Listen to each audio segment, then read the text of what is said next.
into acting now. And at present, he's in New York shooting 7 of the 13 series of the upcoming Netflix Marvel Luke Cage. And that's where he is. And so I asked him to come. And he could not make it because they would not allow him to be off this weekend. So you all got to put up with me. So I'm going to say a few things in reference to what I think, in reference to a recipe for rearing a child or rearing children. I don't know how many little fellas we have in here tonight. I don't know. It doesn't look like it's a whole lot of them. But I wanted to get a bird's eye view in reference to see how many there were. But it looks as though that it is more overwhelming with adults than there are children, but still nonetheless. I want to start off by saying, as we were talking in the back, and we have 2 sons, and we have 5 girls. We have 7 children altogether. All of them are out now. All of them have gone through college, and it's Betty and I. And that's why I say the Lord has been good to us. But we were talking in reference to the question that was asked of me. What role did you have, and what role did you play, and how instrumental were you as a father? And what kind of impact did you have on your 2 boys, if it was a recipe for them to make it to the NFL? And I answered 2 things. I said, 1, I just tried to be the best father that I could be.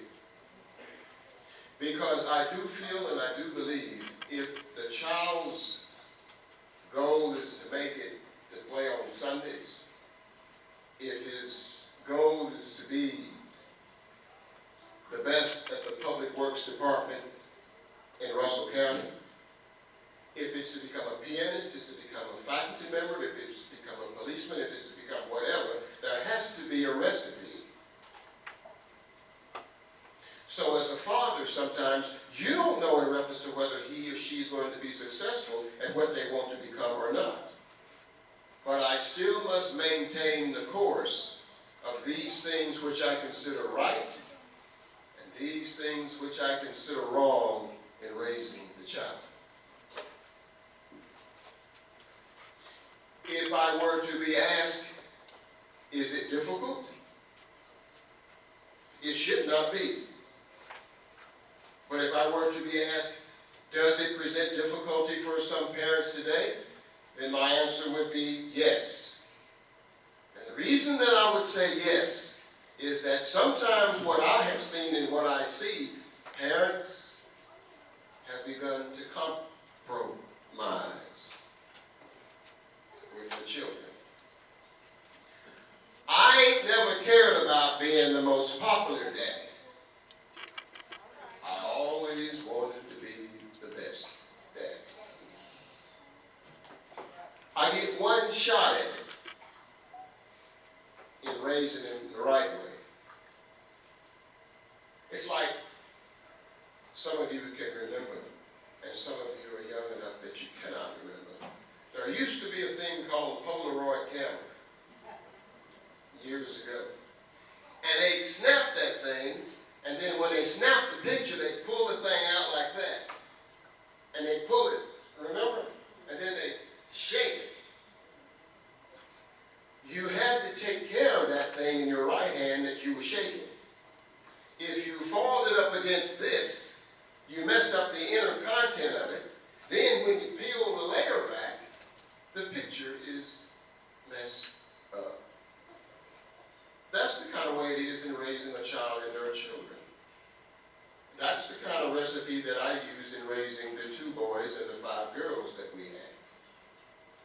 I had no business running around trying to compromise and be the most popular parent, because had I done that, that's just like hitting a picture up against this.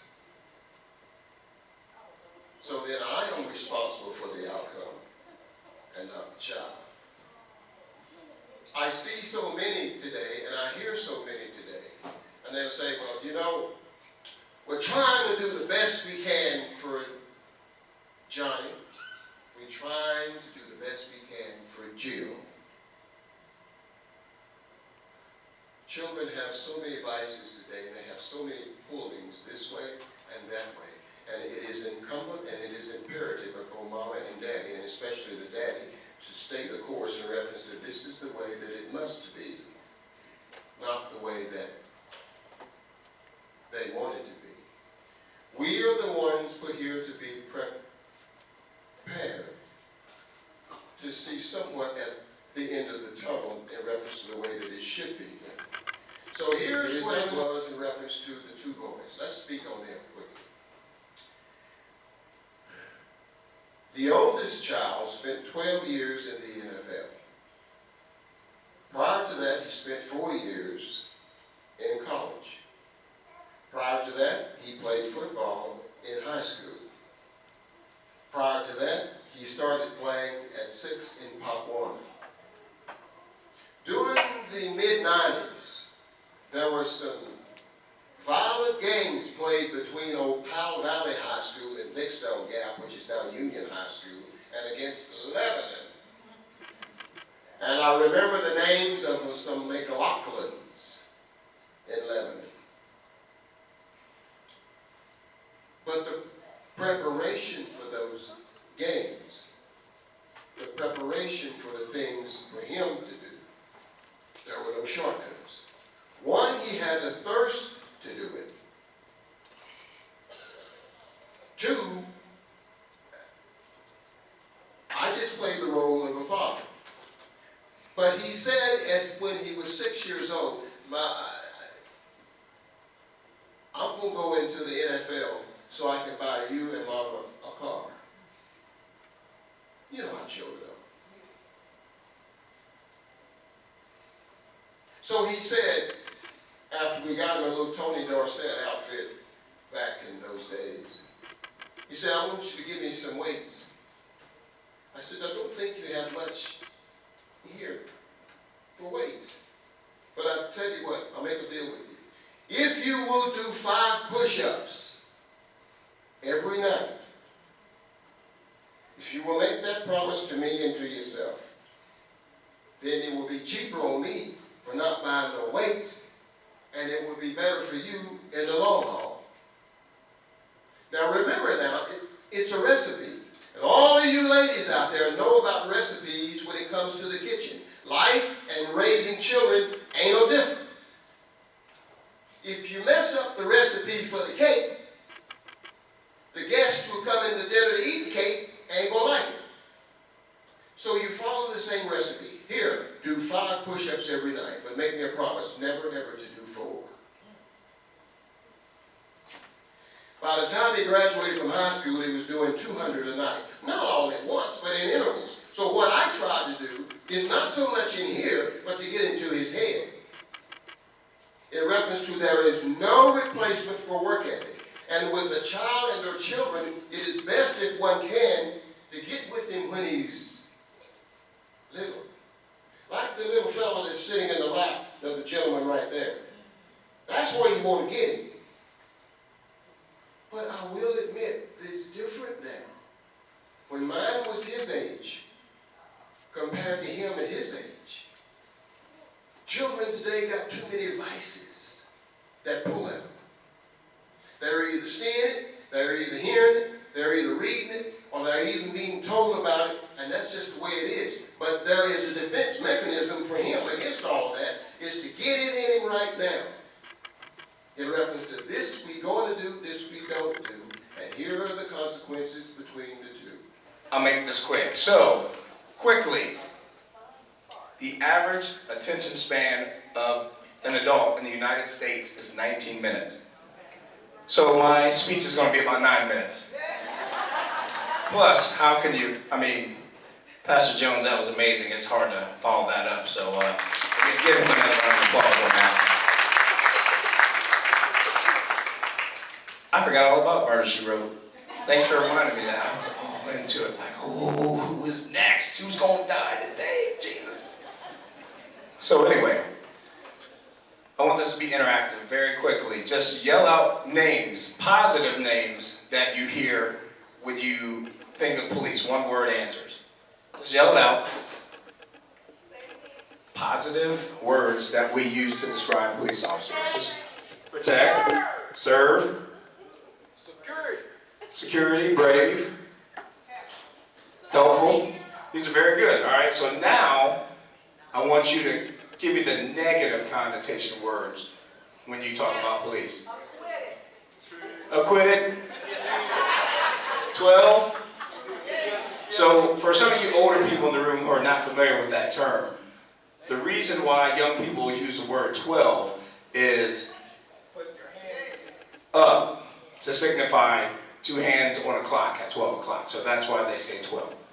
So what else? Keep them going. Negative. Pig, bacon, prejudice, snitch, killers, bullies,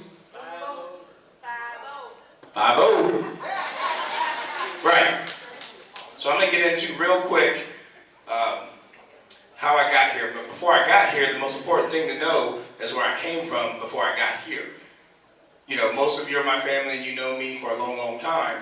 But there's a lot of things you may not know about me personally, not even my immediate family that's going to find out some things tonight they have never heard. So let's take it back, y'all. We're going to go back to the year, about 1992. Like I said, from Columbus, Ohio, which currently Columbus has about 1.2 million residents when you count the surrounding areas, the suburbs.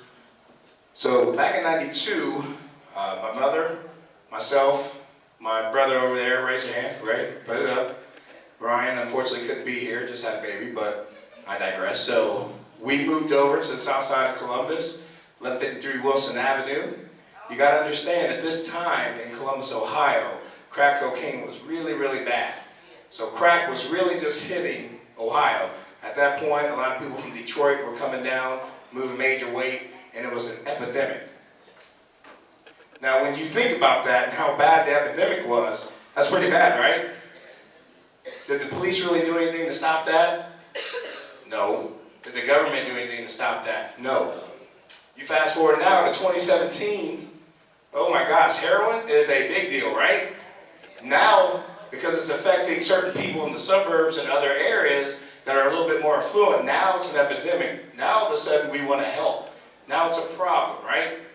So I don't know about you guys, but I have a serious problem with that. There's a huge disconnect where in the early 90s, when young black men were being arrested for selling drugs, right, wrong or indifferent, they were getting severe penalties for it.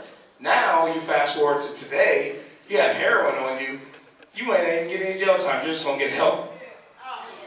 It's pretty crazy. But anyway, back to where I started. So the year's about 92. And, you know, my mom was working really hard to provide for us. And once you're about 12, 13 years old, you start smelling yourself a little bit. You know, girls start telling you look okay. You put deodorant on, you actually take a shower without being told. Y'all know what I'm talking about. So anyway, I was out there in the streets. I was doing a lot of bad things.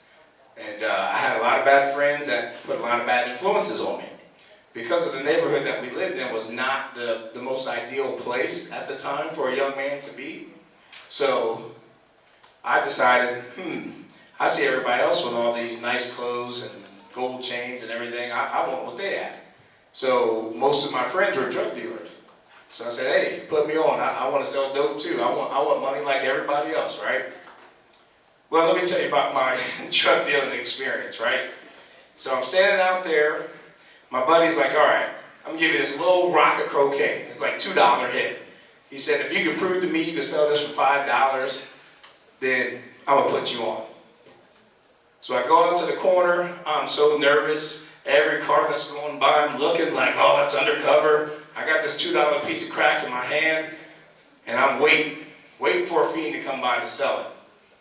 And as my right hand to God, I realize as a police car goes by, and he stares at me, I about peed my pants, and I said, you know, this ain't for me. So I kindly returned the crack cocaine to said drug dealer and said, you know what, I'm out. I'm not built for this. So, yeah, that was my 5 minutes in drug dealing. Yeah, thank you. I realized, I don't know if it was the Lord speaking to me or what, but I said, I'm not built for this. I ain't trying to go to jail. So now, you fast forward a little bit into my young adulthood. Now I'm deciding what am I going to do in life. And you start to realize you're going to graduate high school, it's time to be responsible, be an adult. And I really wasn't sure what I was going to do. I did not have a very favorable relationship with the police growing up. Because of my neighborhood, they did not treat us very well, especially being a young black man. And specifically, the first incident that happened to me, I was about 14 years old. And I'm sitting on my front porch with a buddy of mine. And school was out. We got out early for whatever reason. We're sitting on the porch. And as we're sitting on the porch, helicopter flies overhead. We hear sirens coming. So we're looking at the helicopter trying to see what's going on. Next thing you know, the police roll up on us, throw us down in the dirt, put our face all in it. And excuse my language, but I have to be very clear what they said to me that day because I'll never forget it.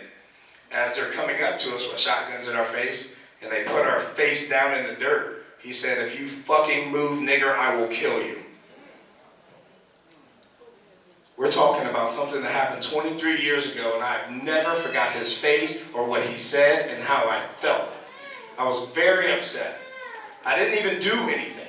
We legitimately were sitting on the porch minding our own business. But because we were young and we were black and we, wait for it, fit the description of people in the area committing a burglary, we got snatched off the porch, put in handcuffs in the back of the car. So again, I told you guys I'm kind of soft, right? I last 5 minutes as a drug dealer. Didn't go so well. So now I'm in the back of the cop car crying. And I'm like, I didn't do it. I swear I didn't do it, officer. And they're like, yeah, whatever. So I remember they brought the victim over to identify. And she said, oh yeah, that's definitely them. And I'm like, I haven't even left my porch. So here we are in the back of the cop car. And they're driving me down to juvenile detention. And I'll never forget these words. We're halfway down there. And I remember the police radio. They said, take them home, they're code 4. Now, I didn't know what that meant, but as soon as he took us back home, I knew code 4 meant that we weren't the ones. And again, talking about how the Lord works in mysterious ways, what happened was there was another witness who realized that we were not the 2 individuals who done it, but in fact, it was 2 other boys down the street, and they weren't even black. That was the kicker. Yes, I can't make this stuff up. So again, I'm like, wow. Didn't even get an apology from the police, nothing. They just kept it moving, kicked us out of the car and said, go home. So then the last incident with the police I had was, I get pulled over, long story short, get yanked out of the car, roughs me up, and he said, I know you got a gun, y'all all carry guns out here. That's what he said to me, right in front of my house. You remember that? Remember when I got pulled over? Right in front of my house, well, about a half block away, but the whole point was, they pulled me over, yanked me out and said, I know you got a gun because all y'all out here got a gun. Didn't feel too good. So now we fast forward, go into the military, get out of the military, I get this job, and at this job I did payroll for police officers. Now I'd never personally met one before, I just knew my interactions I had were not very good. So I didn't like them. I'm like, I'm not messing with any of y'all. So, you know, that Big Sean song was out back then, I would have been like, I don't mess with you. But, you know, this is early 2000s, so that song wasn't out yet. So, anyway, I met this young man by the name of Alan Blackman. He's a black officer. He grew up a lot like me, a lot of same circumstances as me. And when I met him, I'm like, wow, you're actually pretty cool. Like, I didn't realize cops could be cool like you. And he said, well, we're not all like that. I'm like, well, not the ones I've met. So he said, I think you'd be really good at this job, and I think you should do a ride-along. And I said, a ride-along? I'm not getting in the back of another cop car for my rest of my life. And he said, no, you ride in the front, you go where we go, do what we do so you can see if you like it. So the night that I did it, it was like an episode of Cops. It was awesome. We had like a car chase. There was like a bank robbery. Like everything happened. It was so awesome. I'm like, I got to do this job. So the whole point of my story and where I'm going with all this is, even though I had all those negative influences happen to me as a young man by the police, you could still be the person to make change. you got to remember, and a lot of you in this room are old enough to be a part of or remember the Civil Rights Movement.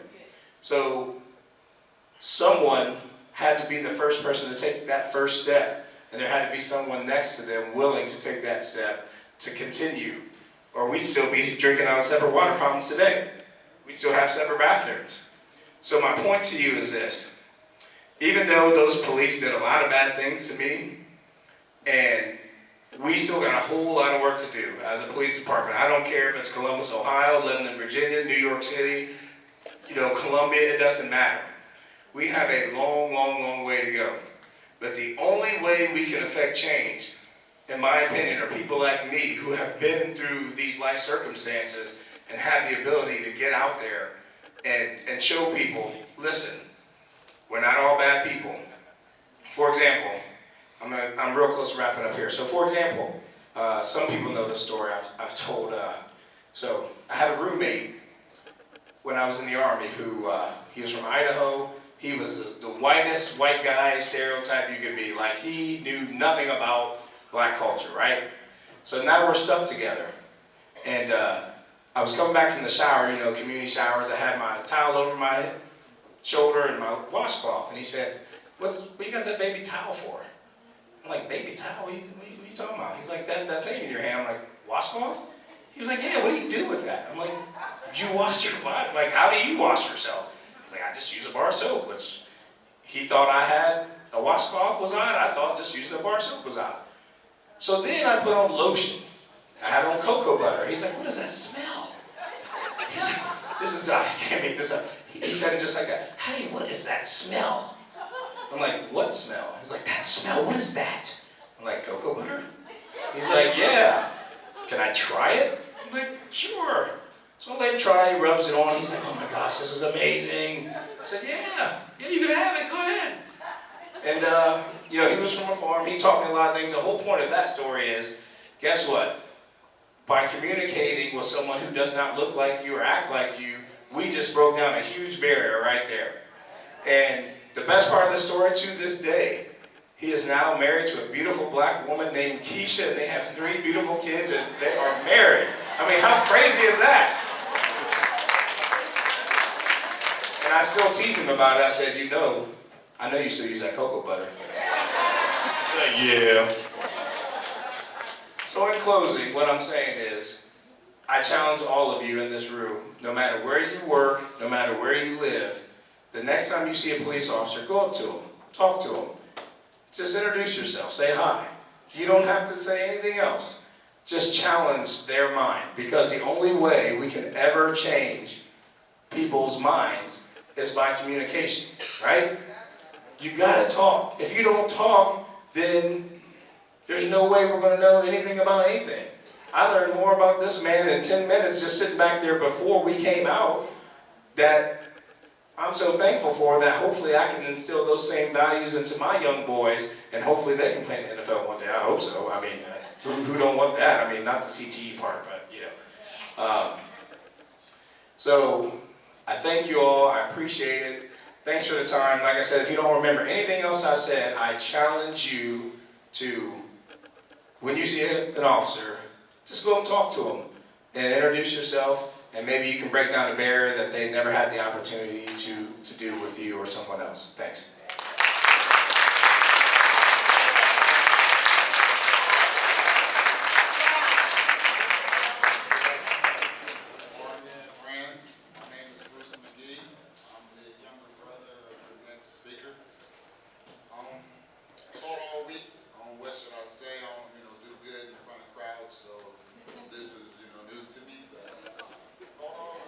What should I say about him? But as I thought, I said I'm just going to tell a few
out and shovel driveways, cut grass, stuff like that. I would come home and he was 12, so-ish, and he would keep stats of an NBA game of every play at the age of 12. And I never knew why he did it. You know, I just knew he liked basketball, but it really shows me now to the day why he's where he's at today. So with that being said, I just want y'all to know that's my older brother. I love him, and I'd like to introduce the newest member of Memphis Grizzlies NBA.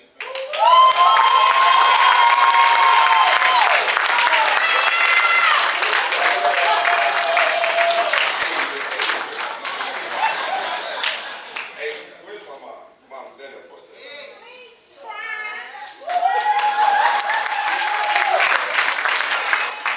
She did a great job with raising us, but I wanted you to stand up because she would always tell me that you're never too old to get your butt whooped. So I'm gonna tell you this, Sean. Some of the stories you told, you're never too old now. I'm gonna keep that to myself. How many kids are in here that's 18 and under? How many is there? 8? No. And if you're 18 and under, can you come up front? 18 and under. I tell you what, if you're 21 and under, bring them in here. Go get them real quick. If you're 21 and under, come up front. Okay, and that's why I wanted you guys to sit up front. Make sure you listen and pay attention. A lot of you guys, all of you guys know who I am. You're probably not familiar with some of the things that I've done or accomplished. I was when the Region 4 championship in the 100 meters and 200 meters in high school. I was all district, all state, all county, all of that stuff in high school. Went to college, accounting degree from Gardner-Webb. Played basketball there. Wind up coaching, had a great coaching career, 26 years in it. I was coach of the year. Been to multiple NCAA tournaments. Been pretty successful. But also, and I wrote this stuff down, I was cut from the basketball team in junior high. Okay? And when I got to the state championship in the 100 meters and the 200 meters, I finished dead last. Okay? I didn't play at all as a freshman in college. I didn't start to play until I was a junior in college. All right? As a head coach, I was coach of the year. I mentioned that. I had 4 losing seasons at Monroe. 4 losing seasons. Then this past year, we went 15 and 17. We went 4 and 14 in the ACC and got life. You know what that is? That's life. That's life. And things in life happen. So I want to talk to you about a couple of different things. The first thing I want to talk about is setting goals. Okay? You have to set a goal for yourself to try to achieve anything. You just don't wake up one morning and say, you know, I'm going to be the president of the United States. You know, it just don't happen. You got to set that goal. You got to decide, this is what I want to do. Okay? Now, there's no problem for your goals to change. They're going to change. So I listened to Mr. Jones talk about his sons, and they played in the NFL. You know, they're from here in Southwest Virginia. Okay?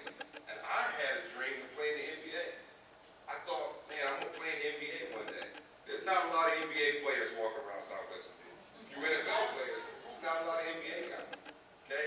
Then I get cut from the junior high team. I go to high school. I'm pretty good. I go to college. I don't play a whole lot early. Play a little bit, but don't have a great college career.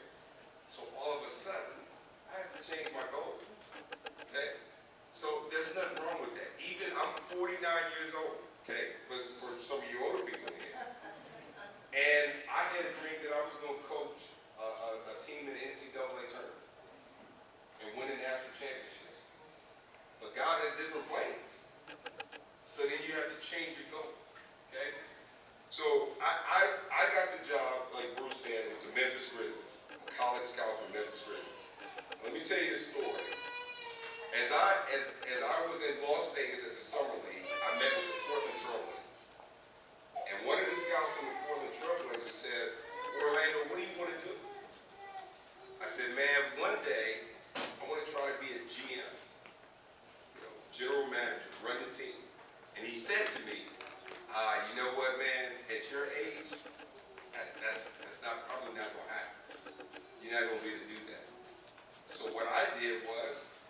listen to it, but then I chalk that up as clutter. Okay? And I'm gonna get to that next part of eliminating the clutter in your life. Because there's gonna be people that come through, and they're gonna tell you things that you can't do. Okay? But you can't sit back and say, oh, well, they told me I can't do that, so I have to stop. But you have to continue to fight. And even as you're older in life, again, I'm 49 years old now, and I'm making a career change. So you have to keep going. Have any of you guys heard of Nick Saban?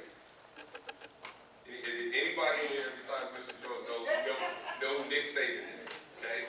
Nick Saban is a coach at Alabama Crimson Tide. Unbelievable coach. And one thing that I've done my entire life, as Bruce mentioned, is I read. I enjoy reading, I enjoy learning, I enjoy picking up everything that people say, especially successful people. And Nick Saban has this deal that he calls the process, okay?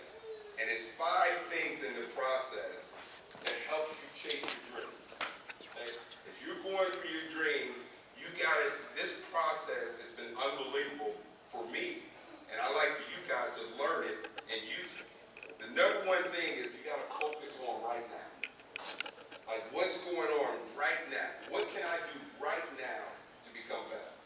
So when that guy told me that, you don't have a chance to be a GM, right then, I'm worried about what can I do today to be a GM. I'm not worried about what he says, so I'm going to consistently do every day what I need to do to become a GM. So always focus on right now. Don't get ahead of yourself. Okay? The future is coming, but don't get ahead of yourself. Stay in the now. Eliminate the clutter. I mentioned that. You're going to get that for the rest of your lives. People telling you what you can do, what you can't do, good and bad. Okay? I want to make this point now. All of you guys, your parents are in there, and your parents, just like mine did, they think you're the best in the world. They think you can't do no wrong. Eliminate the clutter. Okay? Because they're supposed to do that. That's your mom. That's your dad. They're supposed to think that you're the best. But you can't buy into that. You have to continue to do every day, as Mr. Jones mentioned, his son's doing those push-ups. Every day. That was the process in effect. Every day they were doing those push-ups. They didn't listen to the clutter, good or bad. The next thing is don't get attached to the outcomes. Okay? You can't always focus on the win and the loss. You got to focus on what gets you there. So, for instance, there was a guy, and I cannot remember his name. He was the fastest guy in Southwest Virginia. Okay? We're going to the Region 4 championships to go to the state. I had never beat him. They're taking the top 2 runners. Okay? And I said to myself, it doesn't matter to me if I win this race. What matters to me is I'm going to run the best time, the fastest time that I ran all year. That's what I focused on. I win the race. So you can't always be caught up on just the outcome, because it's not going to always be that way. As I started out life, sometimes things happen in life and it won't always end up the way you want it. Adversity. You know what adversity means? Anybody want to know what adversity means? When something bad is going to happen. So you got to get used to being uncomfortable.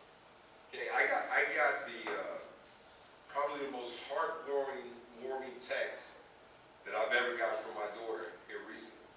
Okay, get used to being uncomfortable. We lost our jobs, so here I am, 49 years old. I've coached for 26 years. I've had this great career, and all of a sudden it's taken away from me. Okay, so what I do is I start worrying about the process. Okay, what do I have to do to put myself in a position to achieve the next goal? And she sent me a text and she said, Dad, you really inspired me on your way to getting this Memphis job, because I never heard you complain. I never heard you get bitter about it. I never heard you worry about it. None of that. Because you don't have time to mad at our players. And then that got me anyway. So make sure you do that, and then discipline yourself. You got to hold yourself accountable. How many of you guys come home from school and do your homework without your parents?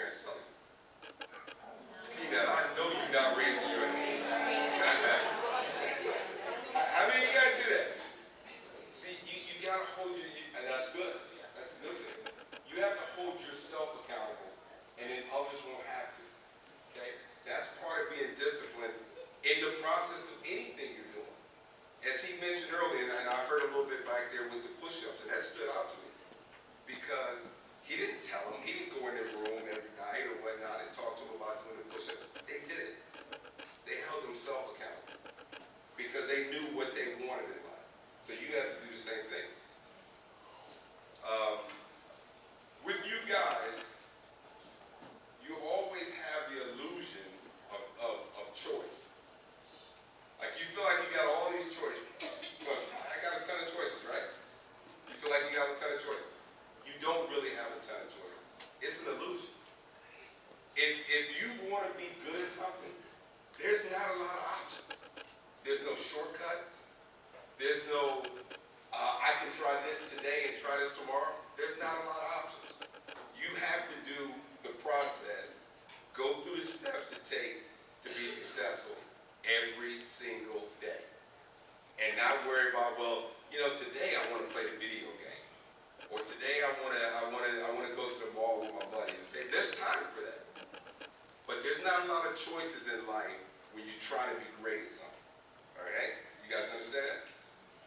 All right? Now, with all of that, you're going to make mistakes. There's going to be mistakes. And everybody in this room, your parents, and all these people in this room, they made a ton of mistakes. Okay? We've all made it. Okay? But a mistake is valuable if you do 4 things. Recognize it. That's easy. That's easy to do. You recognize the mistake. You knew it was a mistake. What's the hard thing to do? Admit it. That's when it's tough. When you got to admit the mistake. I did it. And own up to it. That's hard to do. That's hard to do. And you got to get to the point where you're doing that. Learn from it. What can I do not to make this same mistake? How can I correct myself that I don't make the same mistake again? And then the last thing, guys, is forget about it. It's over. We have a saying in coaching, college basketball, and I'm sure they do it in football. Next play. The next play. If you spend so much time consumed with it, after you recognize it, after you admitted it, after you learned from it, then forget it. Because if you spend so much time consumed with it, then it'll get in the way of the process of what you're trying to achieve and where you're trying to go. Did you guys understand any of that? Good, good. I wanted to make sure that I got those points out to you. Marshall wanted me to go kind of quick, so I'm trying to get through this, but I wanted to make sure that you guys understood it. For the parents out there, I read something the other day, and it said 2 things that impact our lives the most are the people that we spend time with and the things that we read. So the one thing you got to make sure of, that you're paying attention to who your kids are spending time with. What are they doing? Who are they talking to on the phone? Who are they texting? Who are they around? Because I think back in my life and different things that I do in my life right now, a lot of it came back to people that I was around, people that I listened to, people that I looked up to, people that I learned from. God bless his soul, Tom Hicks. He was the guy that I was with large part of my life. And a lot that I've been able to accomplish, and everybody in this room had a hand in it in some way. But a lot that I was able to accomplish was because of him. The things that I learned from him. So make sure that you know the people that your kids are spending time with. It's very important.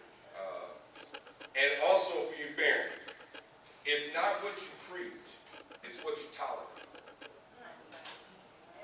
And you understand, I'm going to repeat that. It's not about what you preach, it's what you tolerate. You can talk to them until you're blue in the face. It may get through to some of them. It might. But what you tolerate is going to get through to them. When you let them know, no, we're not doing this. And then all of a sudden you got their attention. So the last thing I'm going to say is, and I'm working on this, guys. I'm working on this myself. And a lot of my family and Tracy and them that live in Charlotte knows this, and even my mom knows this. I'm not great at this part, and I'm working on it, okay? But